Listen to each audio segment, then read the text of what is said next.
Something made me crouch back down and look ahead. It looks like they're coming right towards us. He's going to swerve back into the right lane any moment now, except he never does. Chloe and Martha were trapped in the vehicle and he hid behind a tree. This next photo is the tree. To start off, I'd like to start by describing some of what I experienced on that night from my perspective. It was sometime around 8:30 p.m. and I was sitting in the back seat of my grandparents' Chrysler minivan. My partner, Shaylin, was sitting in the passenger seat, and our good friend Chloe was driving. We were almost finished with only the second day of a 2-week-long road trip that I had spent the entire summer planning for us. We were on our way to the hotel I had booked in Estes Park, buzzing with excitement for the hikes we were supposed to go on in Rocky Mountain State Park the next day. I was leaning over a pile of camping equipment in front of the passenger side window when something made me crouch back down in my seat and look ahead. I'm looking out the windshield, straight through the front and back windshield of the car in front of us. I see the lights dimmed by the layers of windows in between, and it looks like they're coming right towards us. But that can't be right, can it? People don't just drive into oncoming traffic like that. And if they are, surely they're going to swerve back into the right lane once they see our headlights. They have to. But they're not. Getting closer and closer in slow motion. He's going to move. He's going to swerve back into the right lane any moment now. Except he never does. And all of a sudden, the 2 windshields of the other car are gone. And those bright, blinding lights are right there. Oh my God. Oh my God. He's going to hit us. And right before it happens, in this split second just before impact, the sound comes back in my memory, and all I can hear is screaming as my eyes squeeze shut at the very last moment. Then there's no more slow motion. Fast, loud, it's all black. It feels like I'm being flung around in a pitch black void.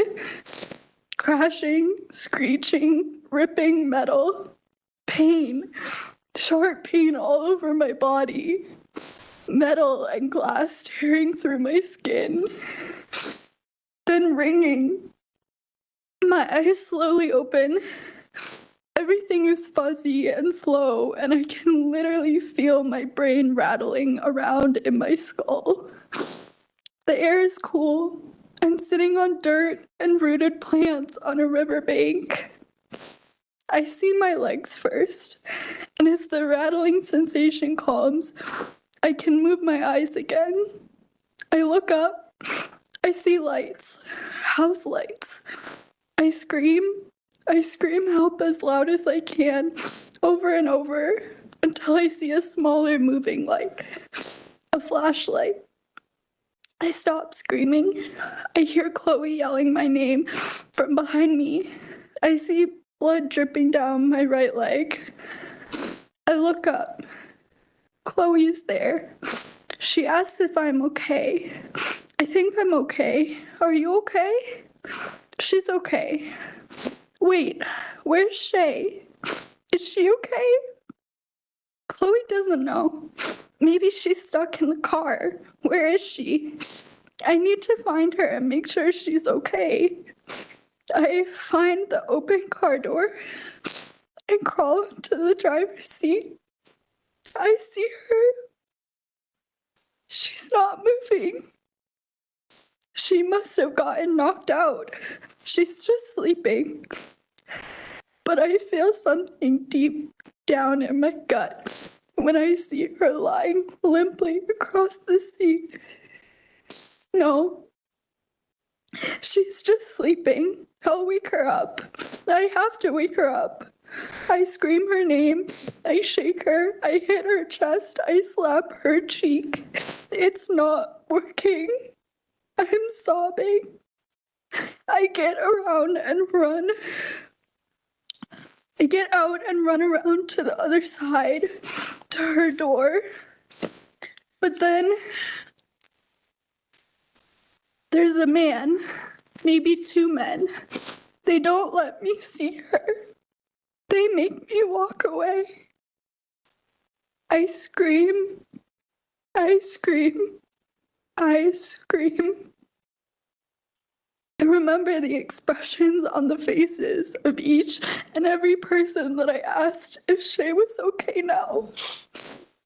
I especially remember the expression of the paramedic who finally told me the truth. They did everything they could, but she's not gonna be okay. She's not coming back. She's gone. I will never see her smile. I will never feel the warmth of her arms hugging me tight again. I will never hear her talk or laugh or sing unless it's through a video from the past. I won't ever see those warm brown eyes light up ever again. I love Shay more than I've loved anyone else. I wanted to marry her someday. I wanted her to be my person forever, to be the one I grow old with. And she wanted that too. We talked about our future together a lot. We made plans, goals, and dreams. There's not even a fraction of a possibility that it'll happen. There's no, well, maybe one day. Or maybe if we were to cross paths again, or right place, wrong time, it's gone. Permanently, forever, no takebacks. It was ripped from me, from her, so quickly and so violently that I still can't quite fully understand it. How someone so healthy, so bright, so young, so deserving of life can be gone like that in less than a minute. It defies every sense of logic and safety that we build for ourselves in order to move through life. I had my 21st birthday. I was supposed to spend it with Shay and Chloe in the Great Sand Dunes National Park. I wanted to go sledding on the dunes, make pie iron pies with cherry filling, and blow out a candle. I wanted us to go stargazing after dark because I heard the night sky is so beautiful there. And Shay and I loved stargazing together. That's what I had planned. But instead, I spent my birthday back home in Minnesota, recovering from my injuries and preparing for a funeral.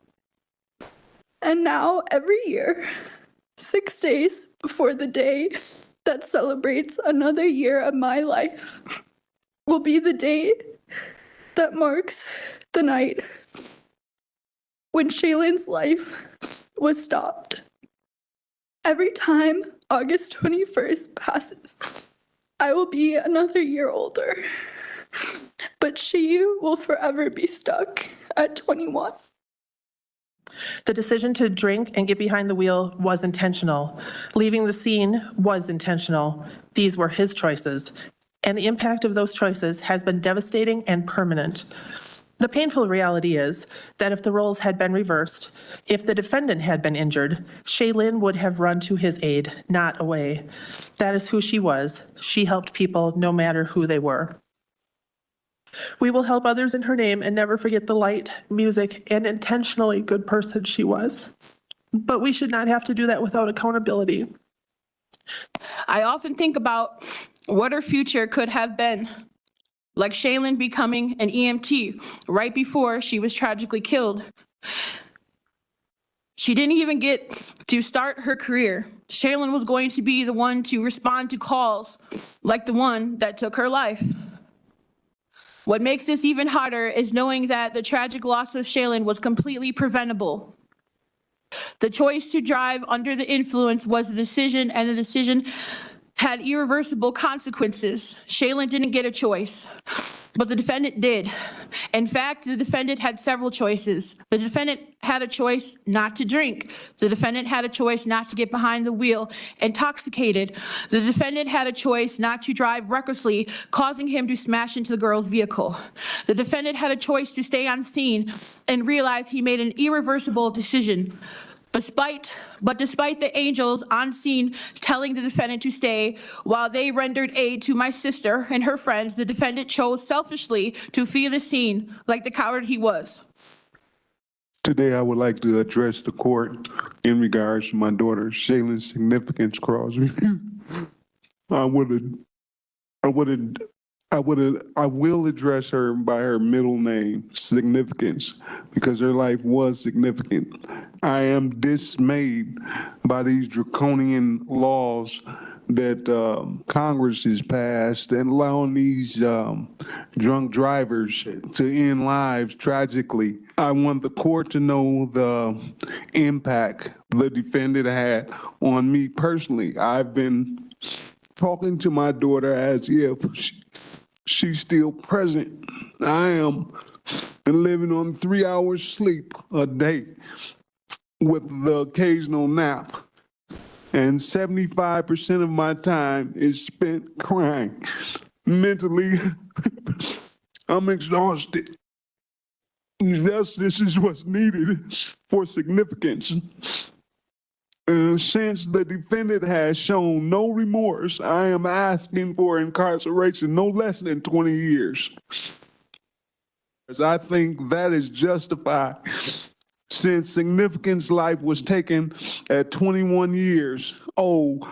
My name is April, and for 21 years, 1 month, and 19 days, I was honored to be Shaylin's mom. Today, I hope to be Shaylin's voice. Shaylin was the baby of our family and my only daughter. A truly sweet gift with light brown curls and bright milk chocolate eyes.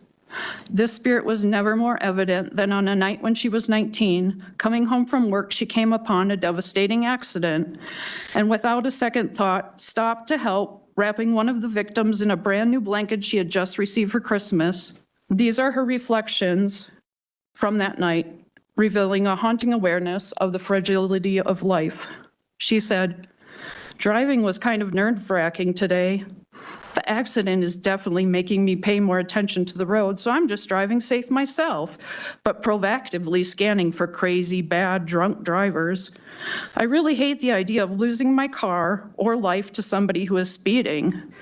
A Class 5 felony and a misdemeanor DWI occurred on March 3rd of 2017.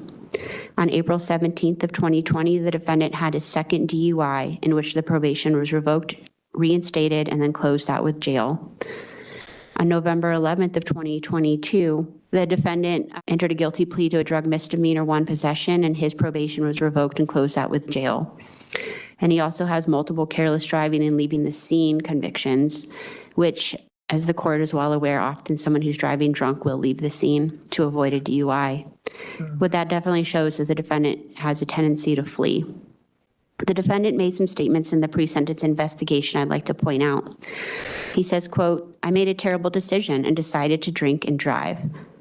He acknowledges that he made that decision and he decided to drive after. And as the court knows, this is not his first time.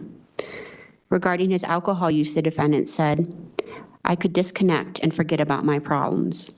Well, he was forgetting about his problems. He caused so many more problems for so many more people that day. Then he indicates, quote, "I miss my friends the most. Family and friends of Shaylin Crosby, Martha Wadman, and Chloe Tidmus are going to miss her forever."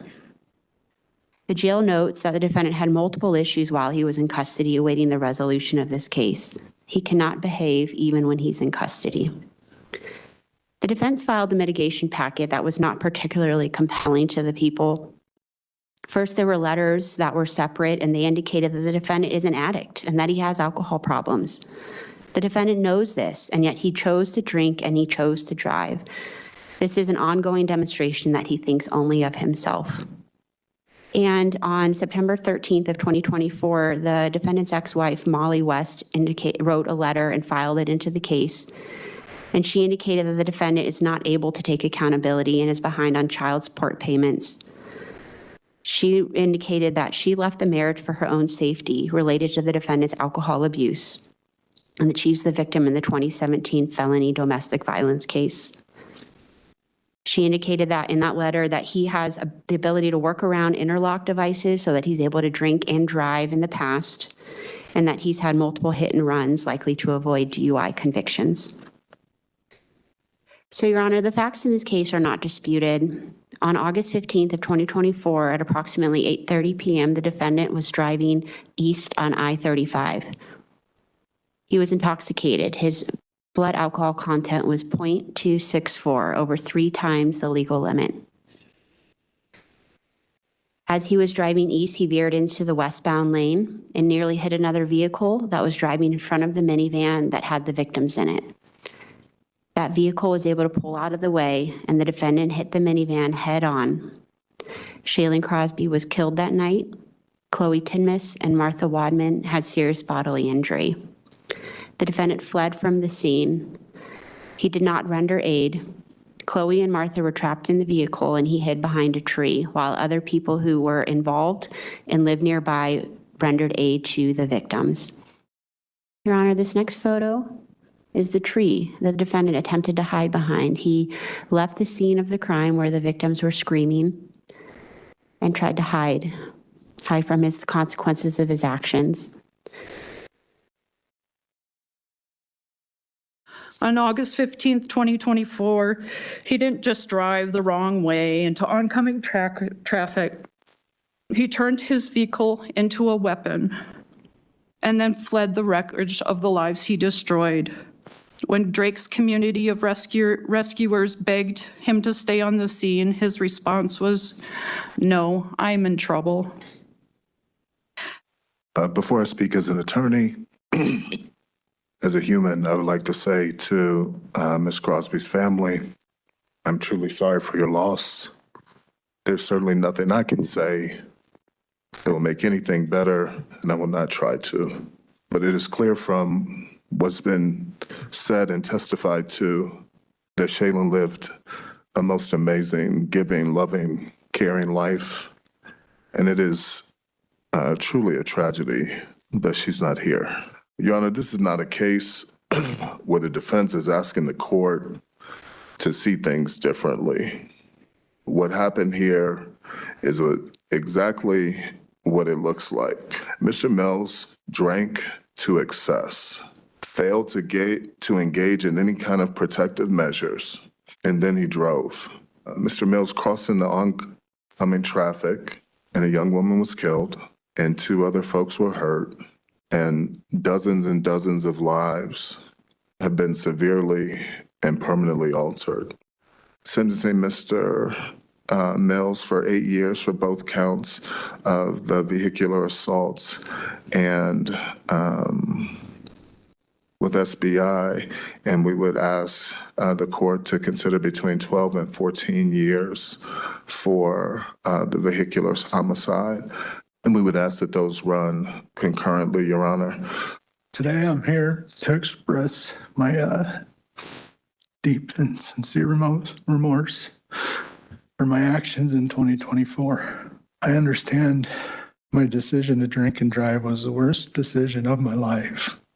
I take full responsibility for my poor judgment and the consequences that have resulted from it. I don't expect forgiveness, but I hope my impending incarceration could offer some sense of closure for the victim's family, and the victim's friends. For the first count one, we heard a couple of requests, but this is the one area that I can grant the one specific request I got, which was for 21 years. It's a way to just put that in there, no matter what the calculation is. It was a specific request that it's the only way I can give it. So 21 years on count one. Count three. And I listened, I know, and I'm not going to go through it again for you, but I listened very closely to the experiences of Ms. Wadman and the significance in her life that Shaylin provided. Her experience has been very difficult. I sentence in this case to 7 years, and it will be consecutive.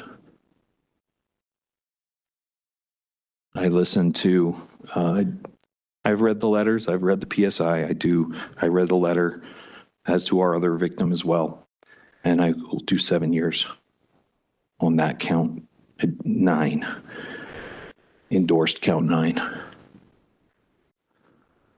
But the sentence is 35,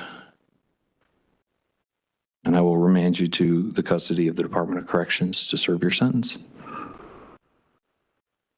Thank Sure. you, Your Honor. Thank you.